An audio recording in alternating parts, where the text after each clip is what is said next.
आखिरकार अरविंद केजरीवाल के खिलाफ मामला दर्ज हो गया। मामला सिर्फ केजरीवाल ही नहीं बल्कि लगातार विवादित बयान देने वाले कांग्रेस के अध्यक्ष मल्लिकार्जुन खड़गे के खिलाफ भी दर्ज किया गया है।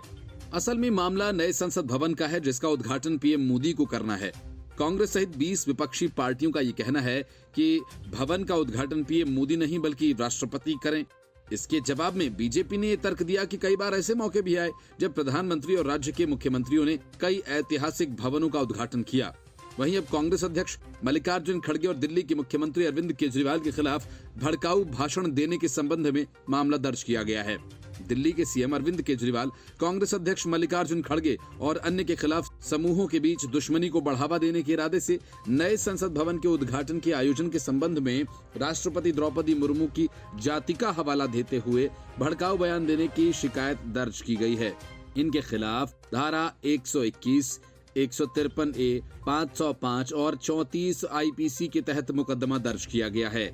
अरविंद केजरीवाल और मल्लिकार्जुन खड़गे ने कहा था कि वर्तमान राष्ट्रपति दलित हैं, इसलिए उन्हें नए संसद भवन के उद्घाटन समारोह में नहीं बुलाया गया है।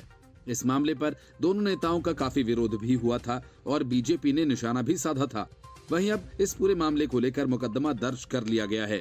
करीब 20 विपक्षी दलों ने नए संसद भवन के उद्घाटन समारोह का विरोध किया और वहीं कई गैर एनडीए दल भी समारोह का हिस्सा हैं। सबसे पहले कांग्रेस के पूर्व अध्यक्ष राहुल गांधी ने ट्वीट कर कहा था कि नए संसद भवन का उद्घाटन प्रधानमंत्री को नहीं बल्कि राष्ट्रपति को करना चाहिए। इसके बाद समाजवादी पार्टी, टीएमसी, आम आदमी पार्टी समेत करीब 20 दलों ने कहा कि नए संसद भवन का उद्घाटन राष्ट्रपति द्रौपदी मुर्मू को करना चाहिए।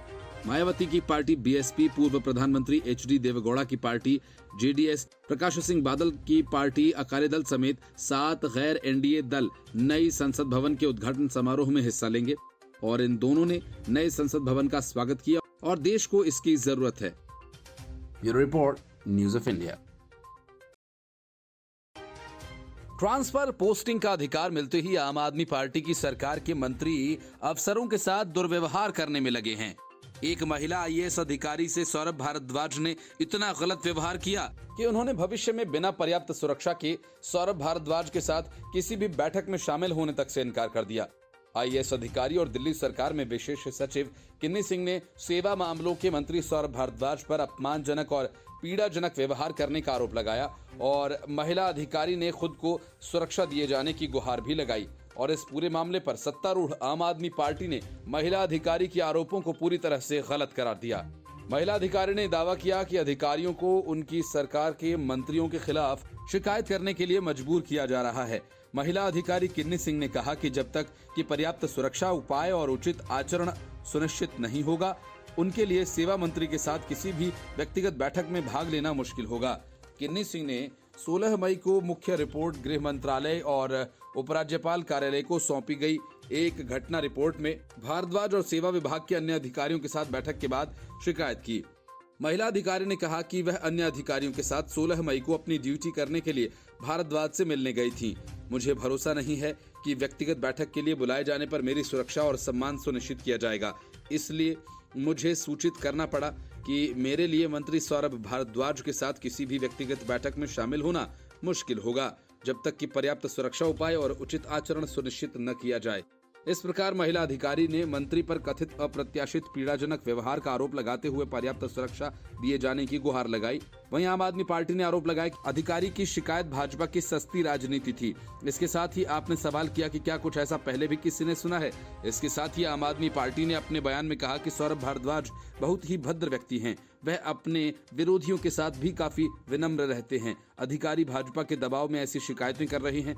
आम आदमी पार्टी ने कहा कि जिस दिन सेवाएं दिल्ली सरकार के अधीन आ गई थीं, यदि वह चाहती तो उन्हीं अधिकारियों के द्वारा मुख्य सचिव, एलजी और भाजपा नेताओं के खिलाफ शिकायत कराई जा सकती थी, लेकिन हम ऐसी ओछी राजनीति नहीं करेंगे। महिला अधिकारी ने अपनी रिपोर्ट में दावा किया कि सेवा सचिव आशीष मोरे और उप सचिव अमिताभ जोशी समेत अन्य अधिकारी मंत्री के व्यवहार से भयभीत थे।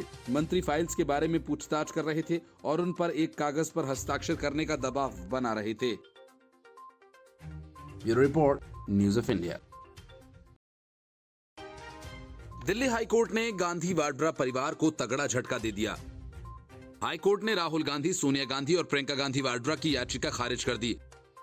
हाईकोर्ट ने इसके साथ ही केजरीवाल की पार्टी की भी याचिका खारिज कर दी है। याचिका में गांधी परिवार ने आर्म्स डीलर संजय भंडारी से जुड़े मामले में आयकर विभाग के असेसमेंट को सामान्य असेसमेंट की जगह सेंट्रल सर्किल में ट्रांसफर करने के विभाग के फैसले को चुनौती दी थी। कोर्ट ने साफ कहा कि फेसलेस असेसमेंट कोई मौलिक या निहित कानूनी अधिकार नहीं है जिसका करदाता दावा कर सकता है। दिल्ली हाई कोर्ट ने Sanjay Gandhi memorial trust, Jawahar Bhawan trust, Rajiv Gandhi foundation, Rajiv Gandhi charitable trust, young Indian और आम आदमी पार्टी की अलग अलग याचिकाओं को खारिज कर दिया। इन याचिकाओं में भी समान कानूनी मुद्दे उठाए गए थे। गांधी परिवार ने इनकम टैक्स चीफ कमिश्नर की तरफ से आकलन वर्ष 2018-19 के लिए अपने मामलों में सेंट्रल सर्किल में ट्रांसफर करने के संबंध में जारी आदेश को चुनौती दी थी। सेंट्रल सर्किल को टैक्स चोरी की जांच और इसकी रोकथाम का काम सौंपा गया है। वह तलाशी के दौरान जांच शाखा की तरफ से एकत्र किए गए सबूतों को अपने कब्जे में ले लेता है। जस्टिस मनमोहन और जस्टिस दिनेश कुमार शर्मा की पीठ ने फैसला सुनाते हुए कहा, याचिकाकर्ताओं के मूल्यांकन को कानून के अनुसार सेंट्रल सर्किल में ट्रांसफर कर दिया गया है। वर्तमान वृत याचिकाएं खारिज की जाती हैं। गांधी परिवार की दलील थी कि उनका संजय भंडारी समूह के मामलों से कोई लेना देना नहीं है। मनी लॉन्ड्रिंग के आरोपों में भारत के वांटेड भंडारी के प्रियंका गांधी के पति रॉबर्ट वाड्रा के साथ लंदन स्थित फ्लैट को लेकर कथित संबंध बताए जाते हैं। वाड्रा ने भंडारी के साथ कोई भी कारोबारी संपर्क होने से इनकार किया। आयकर विभाग ने पूर्व कांग्रेस अध्यक्ष सोनिया गांधी और उनके 2 बच्चों राहुल और प्रियंका के सभी असेसमेंट संबंधी मामलों को दिल्ली में विभाग के सेंट्रल सर्किल में भगोड़े आर्म्स डीलर संजय भंडारी के खिलाफ जांच के साथ क्यों जोड़ा है? कोर्ट ने इस मामले में गांधी परिवार को आयकर प्रकोष्ठ के साथ सहयोग करने को कहा। दिलचस्प बात यह है कि सेंट्रल सर्किल 27 जो अब सोनिया, राहुल और प्रियंका के साथ साथ उनके गैर लाभकारी यंग इंडियन और राजीव गांधी फाउंडेशन के टैक्स फाइलिंग का रिवैल्यूएशन करेगा। प्रियंका के पति रॉबर्ट वाड्रा से संबंधित मामलों को भी देख रहा है। कांग्रेस का कहना है कि वाड्रा का अपना अलग काम है। पार्टी नेतृत्व का उनकी व्यावसायिक गतिविधियों से कोई लेना देना नहीं है। 2 साल से अधिक समय से आईटी विभाग ने गांधी परिवार के कंट्रोल वाले चैरिटेबल ऑर्गेनाइजेशन के असेसमेंट को सेंट्रल सर्किल 27 में ट्रांसफर कर दिया। विभाग का ये कहना था कि इसमें संजय भंडारी के साथ ही वाड्रा के मामलों की असेसमेंट में उन्हें बेहतर समन्वय, प्रभावी जांच में मदद मिलेगी। बाद में गांधी परिवार के पर्सनल असेसमेंट केस को उसी मंडली में ट्रांसफर कर दिया गया। उसके बाद सवाल उठ रहे हैं कि क्या उन्हें भंडारी या वाड्रा से जोड़ा जा रहा है। दरअसल दोनों संजय भंडारी और रॉबर्ट वाड्रा टैक्स चोरी और मनी लॉन्ड्रिंग के मामलों का सामना कर रहे हैं। रॉबर्ट वाड्रा 2014 में एनडीए सरकार के सत्ता में आने के बाद से गुड़गांव और राजस्थान में कुछ अन्य मामलों में कथित भूमि सौदों के लिए जांच के दायरे में है। उनका नाम बाद में लंदन और दुबई में संपत्तियों की कथित खरीद के लिए भंडारी के खिलाफ जांच के दौरान सामने आया था। ईडी के मुताबिक भंडारी के कंट्रोल वाली संस्थाओं ने संपत्तियां खरीदी। इन्हें बाद में कथित तौर पर वाड्रा से जुड़ी संस्थाओं को ट्रांसफर कर दिया गया। Bureau Report, News of India. Nitish Kumar ने रातों रात पलटी मारकर जिस दिन से महागठबंधन की सरकार बनाई है, तभी से वे पीएम मोदी से दूर ही रहना चाहते हैं। वजह ये कि वे पीएम मोदी को 2 बार दगा दे चुके हैं, लेकिन जब भी पीएम मोदी के सामने होने का मौका होता है, वे कोई ना कोई बहाना खोज ही लेते हैं। नीतीश कुमार ने नीति आयोग की बैठक में जाने से इसलिए इनकार कर दिया क्योंकि इसकी अध्यक्षता प्रधानमंत्री नरेंद्र मोदी को करनी थी। हालांकि नीति आयोग की इस बैठक में ममता बनर्जी, अरविंद केजरीवाल सहित 8 राज्यों के सीएम ने भी आने से इनकार कर दिया, जबकि इस बैठक में सभी राज्यों और केंद्र शासित प्रदेशों के मुख्यमंत्रियों और उपराज्यपालों, पदेन सदस्यों के रूप में केंद्रीय मंत्रियों और नीति आयोग के उपाध्यक्ष और सदस्यों की भागीदारी होती है। इसमें शामिल होना इसलिए महत्वपूर्ण होता है कि इस बैठक में योजनाएं बनती हैं। इसके अनुकूल राज्यों की हिस्सेदारी की राशि तय होती है। देश के प्रधानमंत्री नरेंद्र मोदी से न मिलने का फैसला लेना नीतीश कुमार की पुरानी आदत है।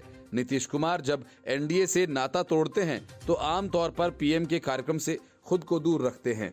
उन्होंने 28 मई को नए संसद भवन के उद्घाटन समारोह में जाने से भी इनकार कर दिया। इस समारोह में जदयू के कोई सांसद भी नहीं जाएंगे। इसके पहले भी कोलकाता में अगस्त 2022 को नीति आयोग की बैठक आयोजित की गई थी, तब भी वे इस बैठक में नहीं गए थे। राष्ट्रपति द्रौपदी मुर्मू जी का जब शपथ ग्रहण समारोह आयोजित किया गया था तब भी नीतीश कुमार ने उस समय अपने को अलग थलग रखा। राज्य के पूर्व उप मुख्यमंत्री सुशील मोदी का कहना है कि नीतीश कुमार प्रधानमंत्री नरेंद्र मोदी को 2 बार धोखा दे चुके हैं, इसलिए उनसे नजरें मिलाने से बच रहे हैं। उनकी हिम्मत नहीं हो रही कि उस व्यक्ति से हाथ मिलाएं जिसने विधायकों की कम संख्या के बावजूद नीतीश कुमार को सीएम की कुर्सी दे दी। माना जा रहा है कि नीतीश कुमार का आत्मबल और नैतिक विश्वास कम हो गया है। उन्हें लगता है कि वे मोदी का विरोध कर रहे हैं। एक समय उनका गुणगान भी करते थे, ऐसे में वे सामना करने से बचते हैं। अब चूंकि वो विरोध की राजनीति कर रहे हैं तो हर बात पर विरोध करना आदत हो गई है। अब चाहे नीति आयोग की बैठक हो या राष्ट्रपति का सम्मान समारोह या फिर नए संसद भवन का उद्घाटन। Bureau Report, News of India.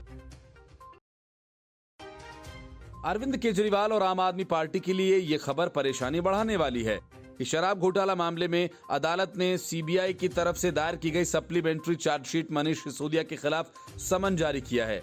अदालत ने इस मामले में मनीष सिसोदिया सहित 4 आरोपियों के खिलाफ समन जारी किया है।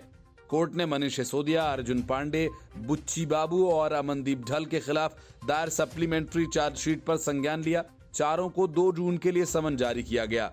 अमनदीप ढल और सिसोदिया फिलहाल जेल में हैं, इसलिए उनकी पेशी के लिए प्रोडक्शन वारंट जारी किया जाएगा। दिल्ली के पूर्व डिप्टी सीएम मनीष सिसोदिया को आबकारी नीति में कथित भ्रष्टाचार के सिलसिले में कई दौर की पूछताछ के बाद 26 फरवरी को गिरफ्तार किया गया था। आबकारी घोटाला से जुड़े सीबीआई के केस में सिसोदिया 2 जून तक न्यायिक हिरासत में हैं। सीबीआई ने 25 अप्रैल को सप्लीमेंट्री चार्जशीट कोर्ट में दाखिल की थी। इसमें मनीष सिसोदिया सहित 4 आरोपियों के नाम शामिल हैं। इससे पहले कोर्ट ने इस पर संज्ञान लेने के मामले में अपना फैसला 27 मई तक सुरक्षित रख लिया था। चार्जशीट में सीबीआई ने मनीष सिसोदिया को घोटाले का मुख्य सूत्रधार बताया। सीबीआई और ईडी दोनों के केस में सिसोदिया की राउज एवेन्यू कोर्ट ने जमानत याचिका पहले ही खारिज कर दी है। दोनों मामलों की सुनवाई विशेष सचिव जज एमके नागपाल की कोर्ट में चल रही है। सीबीआई ने सीआरपीसी 91 के नोटिस के तहत जब सिसोदिया से पूछताछ की थी तो मनीष सिसोदिया ने माना था कि उन्होंने 2 मोबाइल फोन्स नष्ट किए जो 22 जुलाई 2022 तक उन्होंने इस्तेमाल किए थे।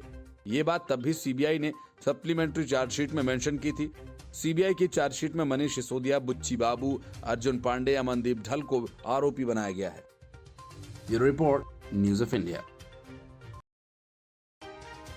अरविंद केजरीवाल ने जब से राहुल गांधी और मल्लिकार्जुन खड़गे के दरबार में मुलाकात के लिए अपनी अर्जी लगाई है, कांग्रेस के नेता तभी से अरविंद केजरीवाल को लेकर हमलावर हैं।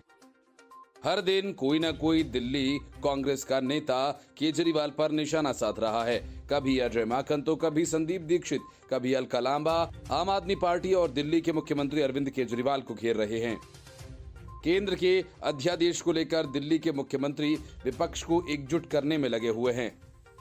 इसको लेकर केजरीवाल बिहार के मुख्यमंत्री नीतीश कुमार और पश्चिम बंगाल की सीएम ममता बनर्जी सहित कई नेताओं से मिल चुके हैं, लेकिन कांग्रेस की मामले में राय बटी हुई है।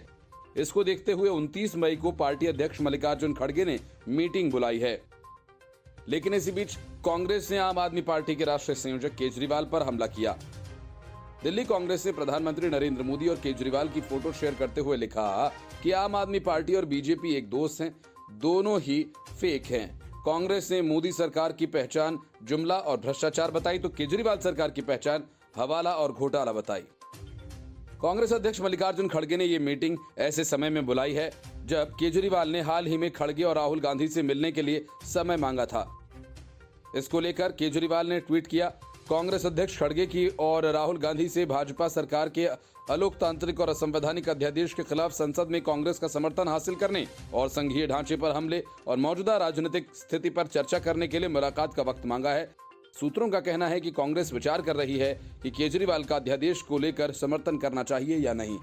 इसी क्रम में कांग्रेस नेता संदीप दीक्षित ने केजरीवाल पर करारा हमला करते हुए कहा कि भविष्य में वे प्रधानमंत्री बनना चाहते हैं, इसलिए वह दिल्ली के मुद्दे के बहाने सबसे मिल रहे हैं, लेकिन जल्द ही उनकी जगह तिहाड़ जेल में होगी। तिहाड़ में बैठकर कोई भी पीएम नहीं बन सकता। उन्होंने कहा कि केजरीवाल ने कांग्रेस नेताओं के बारे में आपत्तिजनक, अपमानजनक बातें कही हैं। उन्हें अपनी उन बातों पर लिखित और सार्वजनिक रूप से माफी मांगनी चाहिए, तभी हम सोचेंगे उनसे मिलना है या नहीं।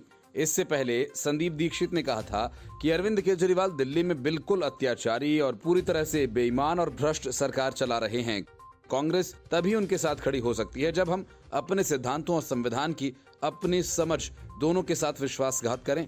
उन्होंने कहा कि दिल्ली के लोगों की भलाई के लिए मैं अपनी पार्टी से गुजारिश करता हूं कि आपको किसी भी तरह से समर्थन देने पर विचार न करें। Bureau Report, News of India.